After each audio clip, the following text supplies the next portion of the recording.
So welcome back.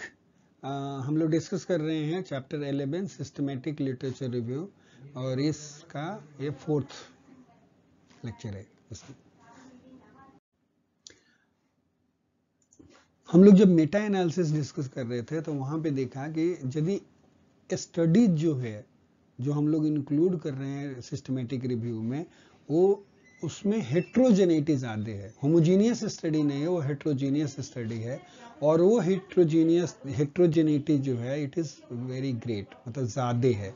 तो उस case में क्या करते हैं कि हम लोग यूज करते हैं qualitative approach which is known as narrative synthesis. ठीक है, ओके।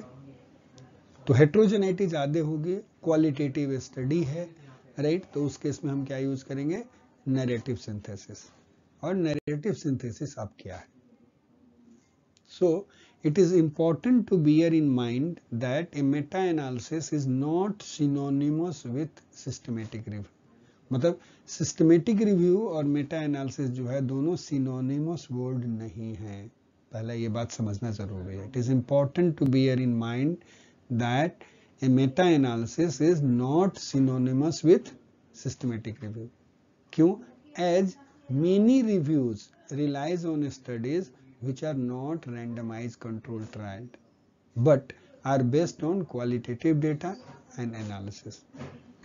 क्योंकि मेटा एनालिसिस जो है वो उसमें क्या होता है, मेटा एनालिसिस सिर्फ जो है क्वांटिटेटिव डेटा को एनालिसिस करता है, और रिव्यू जो होते हैं, सिस्टमेटिक रिव्यू जो होता है, उसमें क्वांटिटेटिव डेटा भी होता है, क्वालिटेटिव डेटा भी होता है।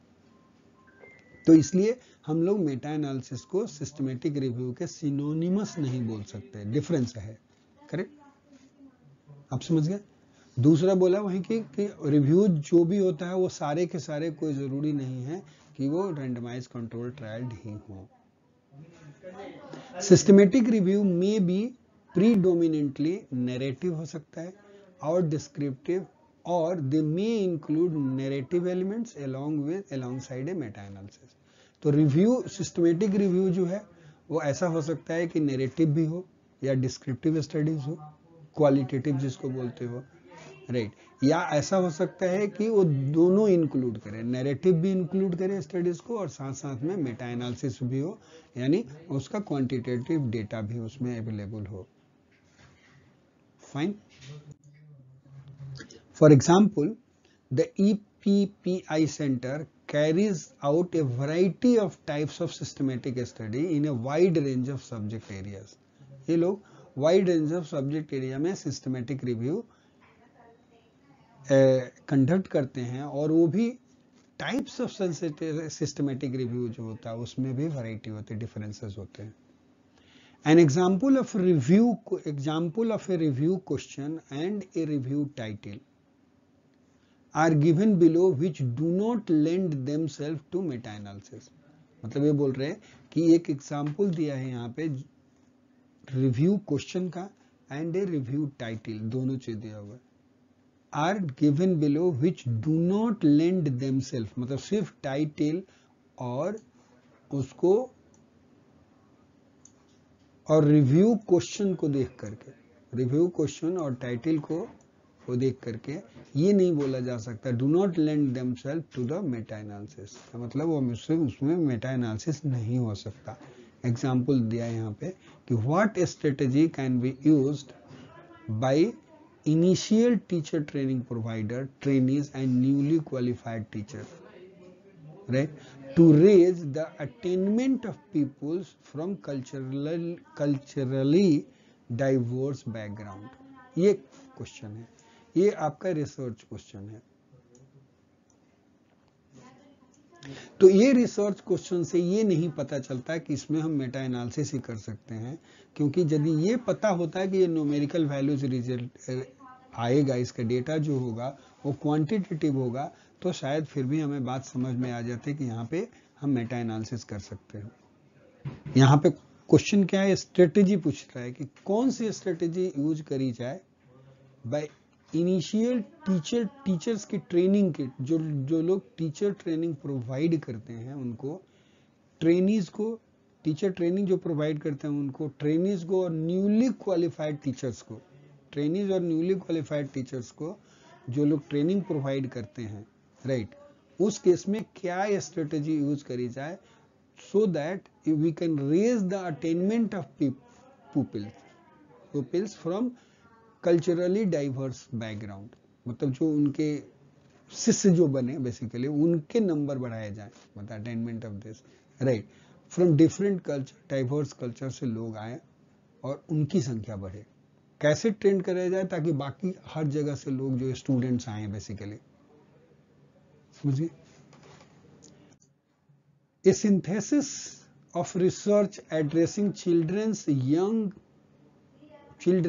young people's and parents' views of walking, cycling, transport, यहाँ पर भी हमें नहीं पता चलेगा।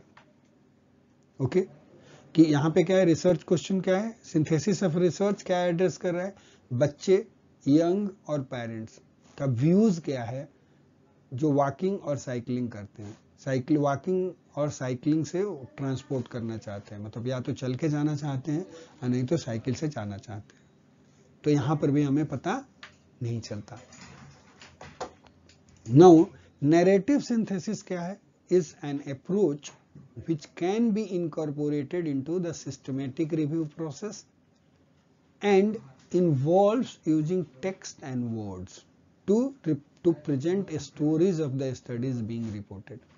नैरेटिव स्टडीज कहाँ पे यूज करनी है, वो सिस्टमेटिक रिव्यू में वहां पे करनी है जहां पे टेक्स्ट और वर्ड्स इन्वॉल्व हैं और उस टेक्स्ट और वर्ड से स्टोरीज बन रही है लोगों की, stories of the studies being reported. जो भी स्टडी रिपोर्ट हो रही है वो क्या है, टेक्स्ट और वर्ड से बन रही है, तो उस केस में नैरेटिव सिंथेसिस करना होगा।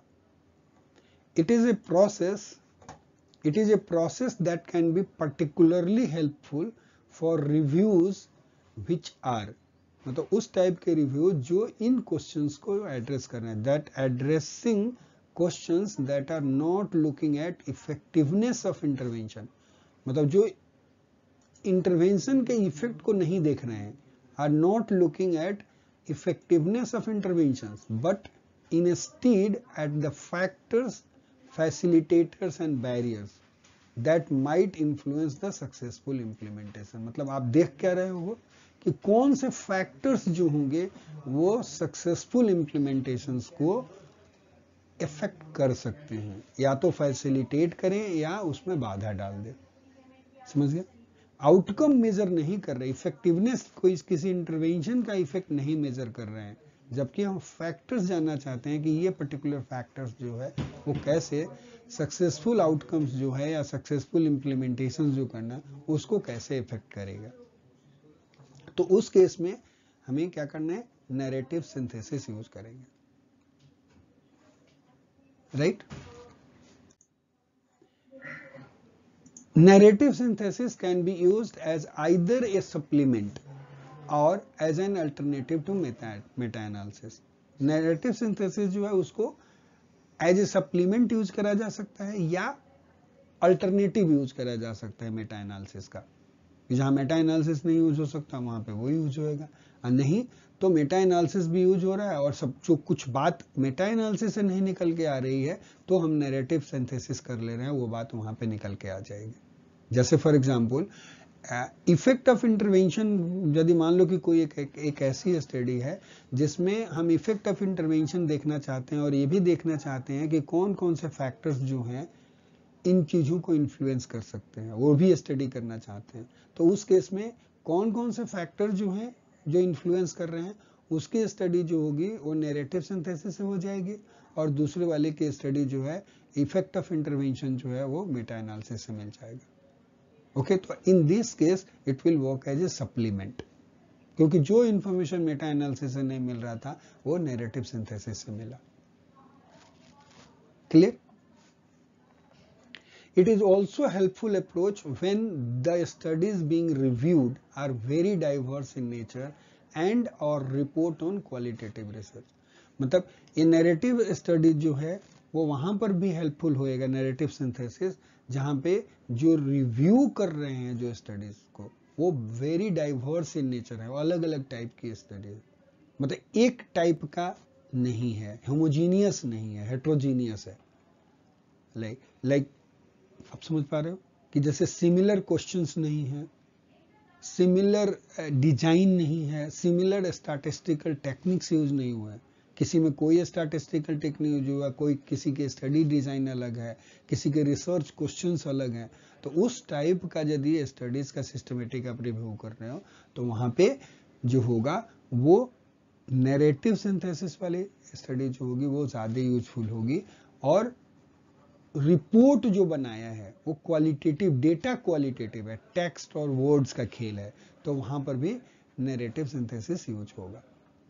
Clear? The brief overview of the process below is based on the guidelines that were developed by Popay et al with funding from ESRC, the Economic and Social Research Council's methods program। अब जो आगे जो है वो brief procedures जो है वो बता रहा है सिंथेसिस, नैरेटिव सिंथेसिस का, जो जिसने it was developed by Popay et all, इसने डेवलप किया था, राइट।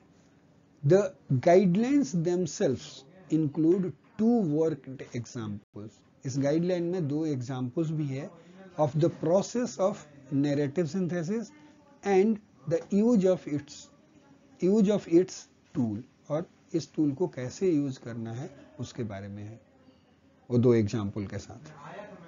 ठीक है। First, they present a narrative synthesis of studies from a Cochrane collaboration systematic review which investigated the effects of intervention promoting smoke alarms ownership and function। मतलब basically इन लोगों का एक project था, जिसके प्रोजेक्ट के तहत उन्होंने ये बताया था कि वो 2 एग्जाम्पल प्रोवाइड करेंगे और वहां पे बताएंगे कि नैरेटिव सिंथेसिस जो है वो कैसे करना होता है उसके बारे में। तो ये बता रहा है कि first they present narrative synthesis of, किसका किया उन्होंने, जो एक कोक्रेन कोलैबोरेशन की सिस्टमेटिक रिव्यू था, उसमें क्या इन्वेस्टिगेट किया था उन्होंने, they have investigated the effects of intervention, effect of intervention promoting smoke alarm ownership and function। As the review had originally been based on meta-analysis, a comparison is made between those results and the finding of the narrative synthesis। ये क्या बोला इन्होंने कि review जो था originally based किस पे था, मेटा एनालिसिस पे था। तो क्या किया, एक कंपैरिजन इज मेड। तो क्या किया इन्होंने कि दोनों बना लिया, एक मेटा एनालिसिस का कंपैरिजन किया, Meta comparison is made between those results and findings of narrative synthesis. यही ये जो पप्पा है ये जो था इसने किया, मतलब इसने उसी चीज को क्या किया, नैरेटिव सिंथेसिस से भी निकाला रिजल्ट और मेटा एनालिसिस से तो था ही, वो दोनों के रिजल्ट को कंपेयर किया। Further, use of some narrative synthesis tool is demonstrated in a review of selection of studies investigating the implementation of a smoke alarm intervention। यहां पे उसके बाद इन्होंने क्या किया, यूज करा किस चीज का, narrative, some of the narrative synthesis tool को यूज करा डेमोन्स्ट्रेट करने के लिए। Tool demonstrated in a review of selection of studies, मतलब कौन कौन सी स्टडी जो है वो सेलेक्ट करनी है, उसमें उन्होंने नैरेटिव सिंथेसिस टूल्स को यूज करा सेलेक्ट करने के लिए स्टडीज को। The method and tools suggested are intended to ensure transparency of narrative synthesis procedures. उसके प्रोसीजर को, नैरेटिव सिंथेसिस के प्रोसीजर्स में ट्रांसपेरेंसी इंश्योर करने के लिए उन्होंने उस मेथड और टूल्स को यूज करा। ठीक है। It is recommended that reviewers work separately on different stages of the process and then compare their analysis and synthesis. यहां पे क्या बोला, और रिकमेंडेशंस क्या है, रिकमेंडेशंस है, it is recommended that reviewers work separately on different stages of the process.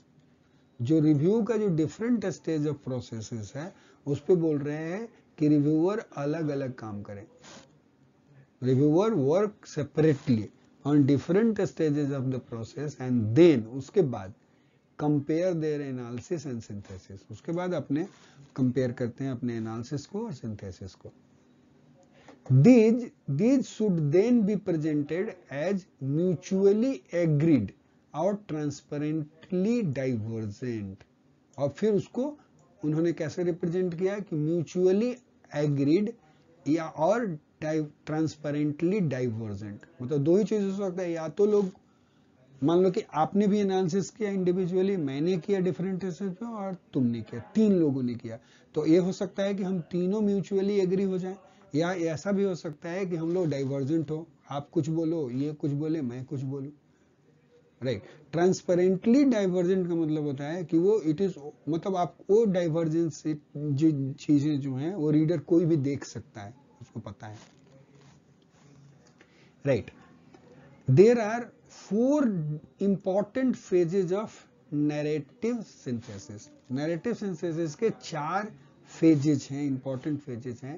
पहला है theory development, दूसरा फेज है preliminary synthesis, तीसरा फेज है exploration of relationship, और चौथा जो है assessment of robustness of the review, right. ये 4 फेजेस हैं। पहला फेज थ्योरी डेवलप करना, दूसरा फेज प्रिलिमिनरी सिंथेसिस, पहले एक बार ऐसे प्रिलिमिनरी सिंथेसाइज कर लेना चीजों को, उसके बाद जो सिंथेसिस किया उसके बीच में रिलेशनशिप ढूंढना, और रिलेशनशिप ढूंढ लिया तब असेस करना कि कितना रोबोस्ट है। मतलब ऐसा तो नहीं कि कोई एक पैरामीटर चेंज करने के बाद दूसरी चीज रिजल्ट ही बदल जा रहा है, उसका रोबोस्टनेस कितना है। ये 4 फेजेस हैं।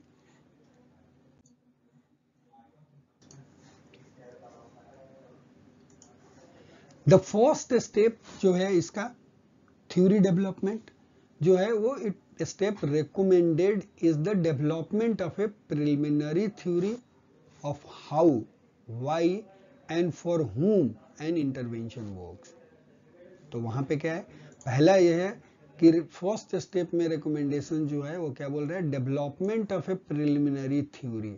एक थ्योरी डेवलप करना है जहां पे क्या होगा, हाउ कैसे, व्हाई एंड फॉर हुम एन इंटरवेंशन वर्क्स। यदि इंटरवेंशन कोई अप्लाई किया तो कैसे वो काम करता है, क्यों काम करता है और किसके ऊपर काम करता है, वो डिफाइन करना, एक थ्योरी डेवलप करना।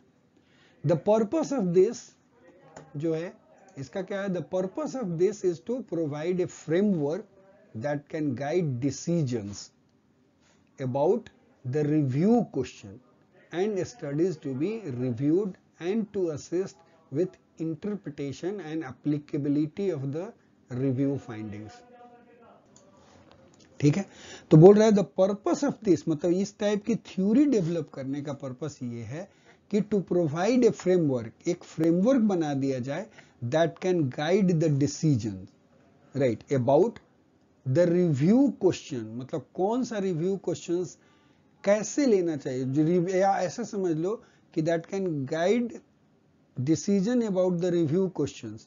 मतलब रिव्यू क्वेश्चंस कैसे सेलेक्ट करना है, जब सेलेक्ट करते वक्त क्या चीजें ध्यान में रखनी है, वही फ्रेमवर्क बताएगा, यही थ्योरी बताएगी जो डेवलप हुआ, राइट। उसी तरह से कौन सी स्टडी जो है रिव्यू करनी है तो उस समय सेलेक्ट करते वक्त क्या क्या चीजें ध्यान में रखनी है, वो थ्योरी इसी से डेवलप होगी, हाउ, व्हाई और यहाँ पे फॉर हुम, जो एक फ्रेमवर्क बनाया उससे ये हमें समझ में आ जाएगा कि मुझे यही स्टडी सेलेक्ट करनी है।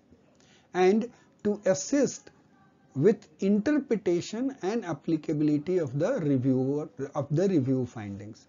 तो उस केस में क्या, या और असिस्ट करने के लिए कि कैसे रिव्यू की फाइंडिंग्स जो मिली है उसको कैसे इंटरप्रेट करना है, उससे क्या मतलब निकालना, उसका क्या मीनिंग निकालना है, और प्लस उसको कहां कहां अप्लाई कर सकते हैं। इसके लिए ये थ्योरी फर्स्ट स्टेप की थ्योरी डेवलप करी जाती है, जो फर्स्ट स्टेज जो है। This explanatory theory could be derived from an initial reading of studies likely to be included in the review and previous systematic reviews on the related topic। ये theory कहां से ली जा सकती है। एक तो है कि जब हम जो जो आर्टिकल सोच रहे हैं कि इंक्लूड करने के लिए, तो उनमें से कुछ पढ़ के हमें आइडिया लगेगा। जब कुछ आर्टिकल पढ़ेंगे तब आइडिया लगेगा कि क्या मुझे गाइडलाइन और कौन सा थ्योरी डेवलप करना चाहिए regarding how, why and for हुम, या उसी टाइप से रिलेटेड कोई प्रीवियस सिस्टमेटिक स्टडी हुई हो, वो वहां से रिलेटेड टॉपिक पे वहां से हमें गाइडलाइन पता चल सकता है कि थ्योरी डेवलप करने में मदद मिलेगी। Is it okay? Good. To give an example, Poppe put forwarded a theory in relation to the use of smoke alarms, suggesting that education on the risk of fire can lead to the acquisition of alarm, and that the cost of the alarm could be a barrier to their acquisition. ठीक है, वो क्या कर रहा है? To give an example, this fellow puts forward a theory in relation to the use of a smoke alarm. Smoke alarm को कैसे use करना है उसके बारे में, use of a smoke alarm, suggesting that, ये suggest कर रहा है क्या कि education on the risk of fire, यदि हम लोगों को एजुकेट करें कि फायर का क्या रिस्क है तो क्या होगा, can lead to the acquisition of alarm. जब लोग समझेंगे कि फायर से क्या क्या रिस्क है तब अपने घर में फायर अलार्म लगाएंगे। And the cost of the alarms जो होगा could be a barrier to their acquisition, मतलब कॉस्ट ऑफ द अलार्म, जो अलार्म का जो कॉस्ट आएगा वो एक बाधा हो सकती है कि वो खरीदेगा कि नहीं खरीदेगा दूसरा कोई अलार्म को। लेकिन एजुकेशन, यदि हम उसको एजुकेट करेंगे regarding the risk of fire, तो उस केस में क्या होगा अलार्म का, तो अलार्म के बिकने की संभावना है, लोग अपने घर में लगाएंगे। As a part of the preliminary synthesis, the reviewers should first write a textual summary of each individual study.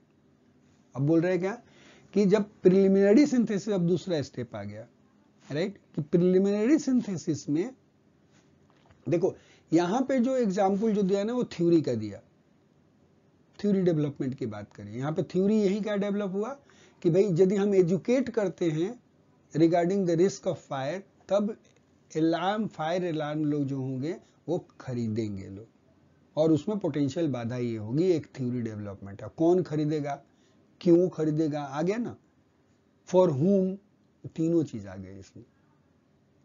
Is it clear? As a part of preliminary synthesis, अब सेकेंड स्टेप आया प्रिलिमिनरी सिंथेसिस का, चार phases थे। तो बोल रहा है reviewer क्या करना है, first write textual summary of each individual study. वो बोला था कि हर स्टडीज को, इंडिविजुअल स्टडीज को पढ़ना है और उसको टेक्सचुअली समराइज करना है।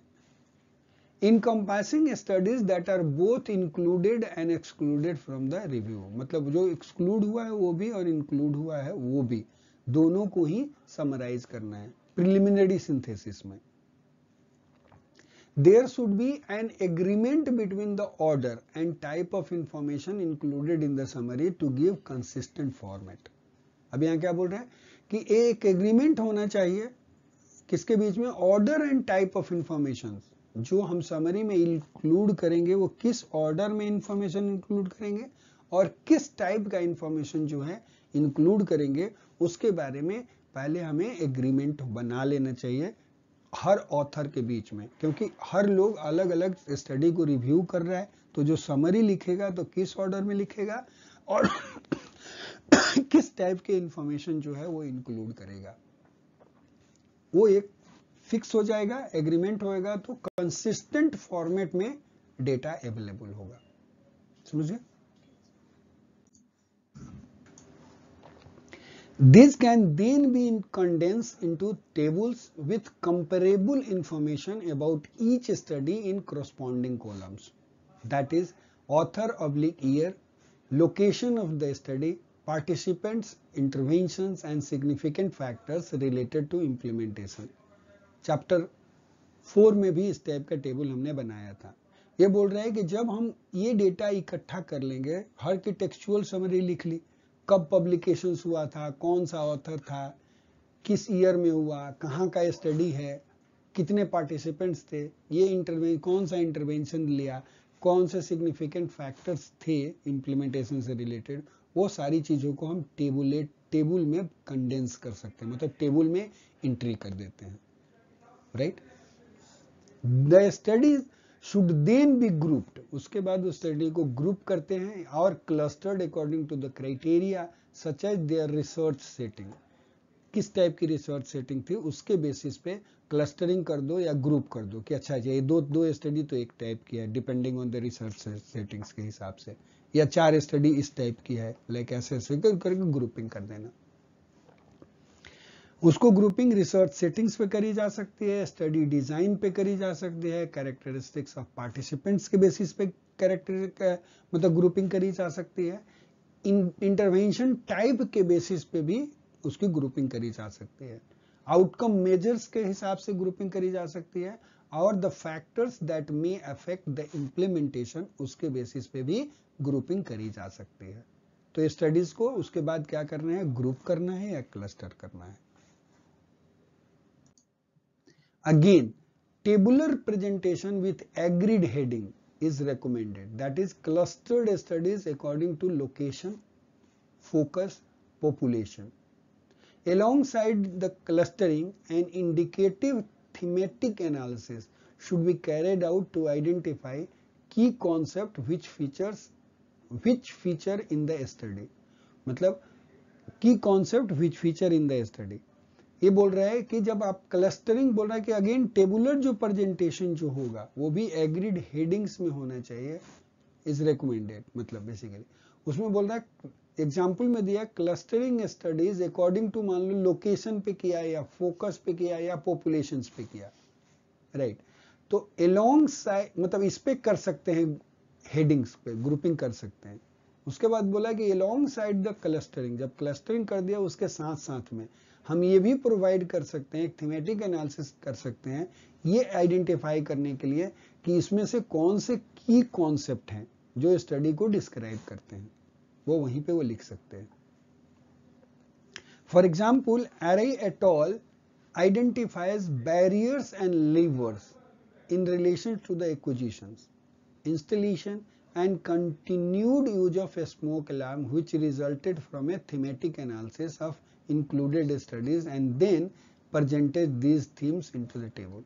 मतलब इसमें बोल रहा है कि एरी एट ऑल जो एक ऑथर जो है उसने क्या किया, पहले आइडेंटिफाई किया किसको, barriers and levers in relation to the acquisition, installation and continued use of the smoke alarm. मतलब स्मोक अलार्म को जो लोग खरीदते हैं, इंस्टॉल करवाते हैं और यूज करते रहते हैं, राइट, उसमें उन्होंने क्या किया कि उसमें क्या बाधा है और क्या मतलब बैरियर्स एंड लीवर्स, मतलब कि लिवरेज भी है कि मतलब लोग यूज भी कर सकते हैं, राइट, उसके बेसिस पे which resulted from thematic analysis in the included and then presented in the themes, these themes in the table, और उसके बाद उस थीम को उस टेबल में इन्होंने प्रेजेंट किया। It is important that the reviewers keep explicit account of how thematic analysis is conducted to ensure the transparency and rigor expected in a systematic review। मतलब ये बोल रहे हैं कि ये भी important है कि कैसे thematic analysis हुआ वो चीज डिक्लेयर करे लोग, ताकि ट्रांसपेरेंसी जो है ये रहे कि लोगों को पता चले, पढ़ने वाले को, कि भाई वो चीजों को रिपीट कर पाए और पूरा समझ पाए कि एक्चुअली में स्टडीज में क्या क्या हुआ था, और ये भी पता चले कि कितना रिगरस है, मतलब कि वो वाकई में सारी सिस्टमेटिक स्टडी हुई है और दूसरे को वो चीज समझ में आ जाए कि it has been followed rigorously. Another tool that may be used in the preliminary synthesis stage is vote counting। वो बोल रहे हैं प्रिलिमिनरी स्टेज में वोट काउंटिंग को यूज कर सकते हैं, which essentially tallies the number of each type of result in relation to an intervention or implementation factor, giving different weightings where appropriate। मतलब यहाँ पे क्या बोल रहे हैं, यहाँ पे बोल रहे हैं कि आप वोट काउंटिंग यूज कर सकते हो प्रिलिमिनरी स्टेज पे, जो इसेंशियली क्या करता है, it tallies the number of each type of result, मतलब अलग अलग each type of result in relation to intervention और इम्प्लीमेंटेशन फैक्टर। मतलब इंटरवेंशन किया तो कितने स्टडी थे, इंप्लीमेंटेशन फैक्टर वाले कितने थे, giving different weighting where appropriate, और सबके लिए अलग अलग वेटिंग प्रोवाइड कर सकते हैं। जैसे उसमें था ना कि जब मेटा एनालिसिस करते हैं या जो भी सिंथेसिस करते हैं तो हर स्टडीज को अलग अलग वेट देते हैं कि किसको मुझे ज्यादा इंपॉर्टेंस देना है, and it depends on the various factors. तो यही बोल रहा है कि इम्प्लीमेंटेशन फैक्टर यहाँ पे तो एक जो है टैली करना है कि कौन कितने हैं इम्प्लीमेंटेशन टाइप की स्टडीज, कितनी जो है इंटरवेंशन टाइप की स्टडीज है, और फिर उसको डिफरेंट वेटिंग देना है वेयर एप्रोप्रिएट, यदि एप्रोप्रिएट है तो देना है वेटिंग, अलग अलग वेटिंग भी प्रोवाइड करनी है। This technique could give an indication for patterns emerging from the result. For example, in the EPPI Center systematic review on views of cycling and walking, the reviewers tallied the number of studies that mentioned the different barriers and facilitator. For instance, 12 studies mentioned the dangerous traffic as a barrier to walking and or cycling, and 10 studies gave environmental reason as a facilitator. मतलब environmental reason मिल गया कि भाई बहुत अच्छा मौसम था, खूब लोगों ने साइकिलिंग करी, वॉकिंग करी। दूसरा जो है, दूसरे ने बताया कि 12 ऐसी स्टडी जो थी वो ये बताया कि डेंजरस हो सकता है, डेंजरस ट्रैफिक थी, वॉकिंग और साइकिलिंग के लिए ट्रैफिक जो है वो काफी डेंजरस है, हो सकता है कि लोगों का एक्सीडेंट हो जाए, like that. The purpose of the next phase of a narrative synthesis, exploring relationship, जो है वो is to investigate factors that might explain difference in the direction and degree of effect of intervention amongst studies in systematic review, or difference in the barriers and facilitator to the implementation of an intervention. यहाँ पे क्या बोल रहे हैं कि जो next phase का जो पर्पस जो है, और वो क्या है, नेक्स्ट फेज की एक्सप्लोर करना है रिलेशनशिप। इसका पर्पस क्या है, is to investigate the factors that might explain difference in direction and degree of effect of an intervention amongst studies in the systematic review. मतलब ये क्या बोल रहे कि हमने 2-3 स्टडी ली, इंटरवेंशन को देखा, तो उसके इफेक्ट ऑफ इंटरवेंशंस में क्या कितना डिफरेंस है, और कहीं पे हो सकता है कि पॉजिटिव डिफरेंस हुआ हो, कहीं नेगेटिव डिफरेंस हुआ हो। तो ये एक्सप्लेन करने के लिए किस डायरेक्शंस में, direction and effect of interventions, जो अलग अलग स्टडीज जो ली है उसको एक्सप्लेन करने के लिए ये रिलेशनशिप ढूंढना जरूरी है। और या differences in the barriers and facilitator to the implementation of interventions, या उस केस में करते हैं रिलेशनशिप ढूंढते हैं। यहां पर भी काम आएगा हमें कब, जब हम ये ढूंढ रहे हैं कि बैरियर्स, मान लो कि जैसे स्मोक डिटेक्टर्स को लेना खरीदना था, तो उसमें क्या क्या बाधा है, कौन कौन से फैसिलिटेटर हैं जिससे लोग खरीद लेते हैं, समझ गया। वो इंप्लीमेंटेशन ऑफ इंटरवेंशन है कि स्मोक डिटेक्टर लगाना है, तो उसमें ये दोनों में क्या डिफरेंस आया, दोनों में, मतलब फैसिलिटेटर में और बैरियर्स में। तो इस टाइप की चीजों के रिलेशन ढूंढने के लिए थर्ड स्टेप्स काम करा जाता है, रिलेशनशिप ढूंढा जाता है डिफरेंट स्टडीज के बीच में। चलो, तो फिर आगे क्या करते हैं, first heterogeneity among studies should be explored by, अब रिलेशनशिप ढूंढ रहे हैं, तो सबसे पहले क्या बोला कि हेट्रोजेनिटी ढूंढना है, should be explored by examining, for example, the variation in intervention and the effect this may have had on outcome. इसका इफेक्ट हो सकता है कि आउटकम पे हो। This can involve the identification of moderator variables or factors that may have influenced the effect of the intervention or implementation. तो ये बोल रहा है कि यहाँ पे पहले हेट्रोजेनिटी ढूंढना है, एक्सप्लोर करना है, राइट, क्योंकि उसके चेंज होने से हो सकता है कि आउटकम जो हो वो चेंज हो जाए। दूसरा, for example in review investigating the implementation of a smoke alarm, the implementation in one study was thought to have been more successful because of involvement of community in decision making. Right तो उसमें बताया ना कि एक particular factor जो है वो दूसरे को इफेक्ट कर रहा है, राइट इसलिए उसको रिलेशनशिप ढूंढना जरूरी है और उसको उसने एग्जाम्पल बता दिया. Visual techniques such as idea weaving and concept mapping can be useful for exploring key concept. अब क्या है key concept and potential relationship amongst issues arising in the studies, investigating and implementation or intervention or implementations. मतलब यहाँ पे अब बोल रहे हैं कि विजुअलाइजेशन टेक्निक का यूज कर सकते हैं एज ए आइडिया वेविंग या कॉन्सेप्ट मैपिंग को यूज करा जा सकता है की कॉन्सेप्ट को एक्सप्लोर करने के लिए, राइट और पोटेंशियल रिलेशनशिप जो है वो जो स्टडीज के बीच में है, राइट जो आइदर इंटरवेंशन पे हो या इम्प्लीमेंटेशन पे हो. तो दो चीज बोला कि आइडिया वेविंग या कॉन्सेप्ट मैपिंग का यूज कर सकते हैं कि कॉन्सेप्ट एक्सप्लोर करने के लिए और उनके बीच का रिलेशनशिप ढूंढने के लिए. उसमें बोला कि चैप्टर 4 जो है वो वहां पे देख सकते हो, pattern notes and mind mapping software हम लोग यूज करें, वहां पे एक्सप्लेन करा था, वो यहाँ पे यूज हो सकता है. अनदर सजेस्टेड टेक्निक जो है वो रेसिप्रोकल ट्रांसलेशन है, where a reviewer explores whether a concept present in one study is evident in another, even if labeled differently in later studies. Example, the role of landlord in a smoke alarm installations appeared to be significant in one study and so was explored further in another study. यहां पे क्या बोल रहा है देखो, another suggested technique क्या है कि रेसिप्रोकल ट्रांसलेशंस देखना है कि जो एक वेयर रिव्यूअर क्या एक्सप्लोर करता है, whether a concept present in one study वो दूसरे में भी प्रेजेंट है, इविडेंट इन अनदर वो दूसरे में भी है क्या वैसा ही concept, even if level differently in later studies.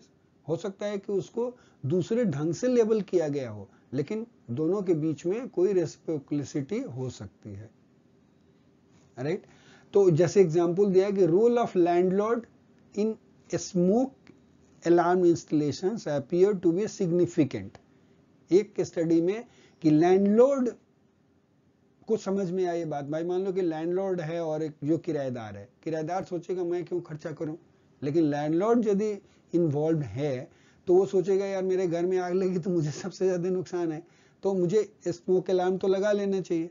तो उसके लिए एक स्टडी में बोला कि the role of landlord in a smoke alarm installation appear to be significant in one study and so was explored further in another studies. इसलिए दूसरी studies में भी एक्सप्लोर किया गया है कि उसमें भी इसका है क्या इफेक्ट. हो सकता है किसी दूसरे नाम से दूसरे लेवल से तो नहीं यूज किया सेम बात को.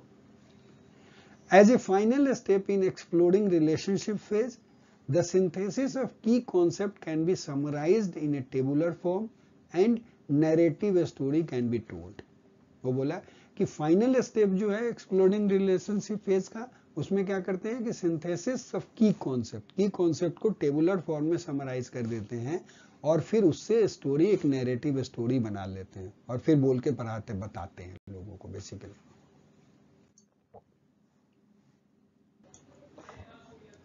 An extract of the narrative form the smoke alarm implementation study is included below.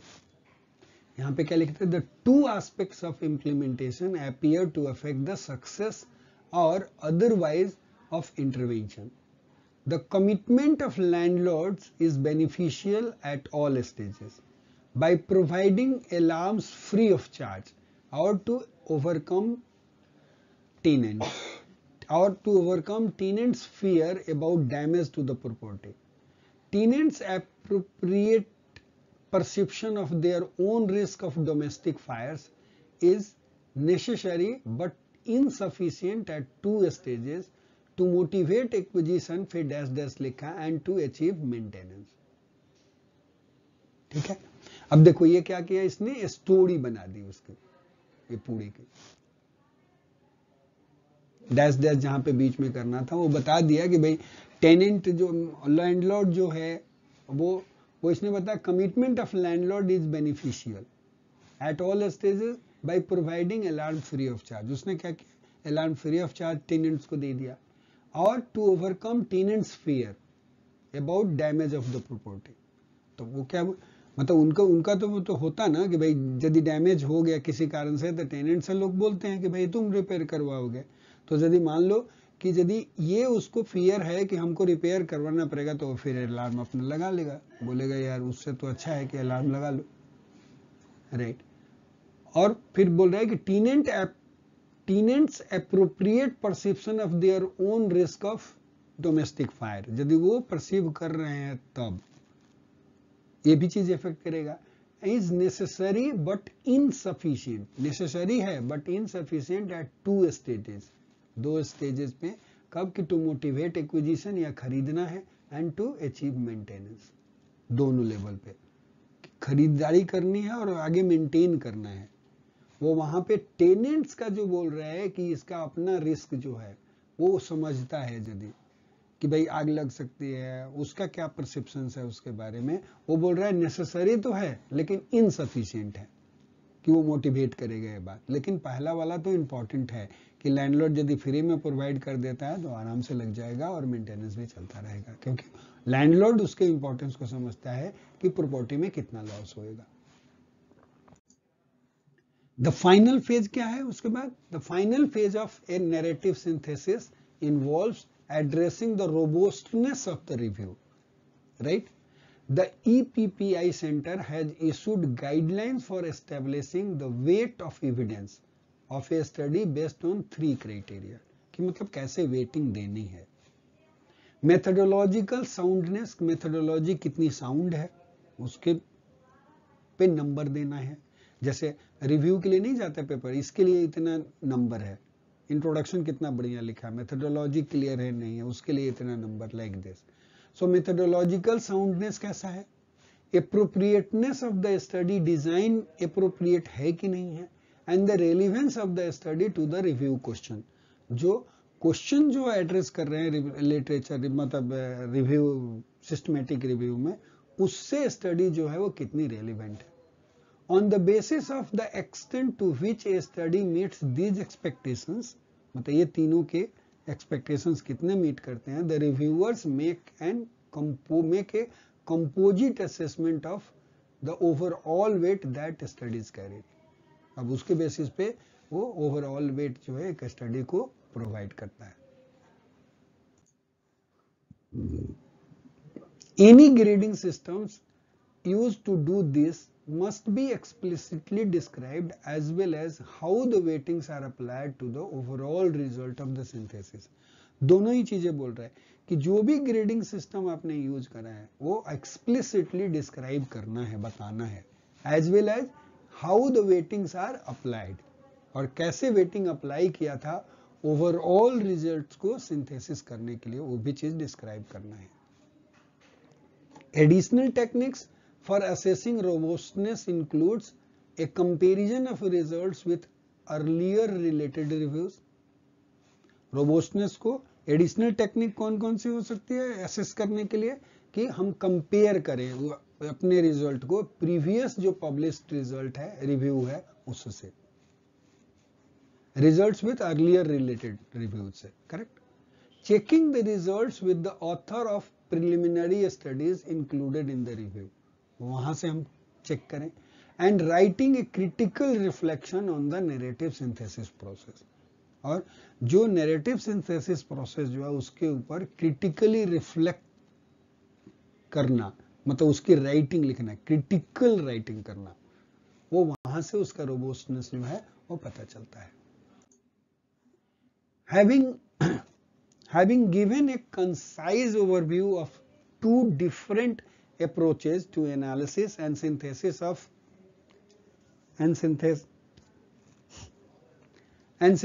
of systematic literature, ठीक है, having given a concise overview of 2 different approaches to analysis and synthesis of systematic literature review data, in the next sections I describe an example which draws on both techniques. अभी तक हमने दोनों technique को describe कर दिया, meta analysis और narrative synthesis. मतलब दो तरह से डेटा को सिंथेसाइज करा जा सकता है, एक जो था मेटा एनालिसिस और दूसरा जो है वो नैरेटिव सिंथेसिस, वो हमने डिस्क्राइब कर लिया। अब आगे के लेक्चर में हम लोग क्या करेंगे, अब हम लोग उसके एग्जाम्पल्स देखेंगे ये दोनों के, ठीक है, करेक्ट।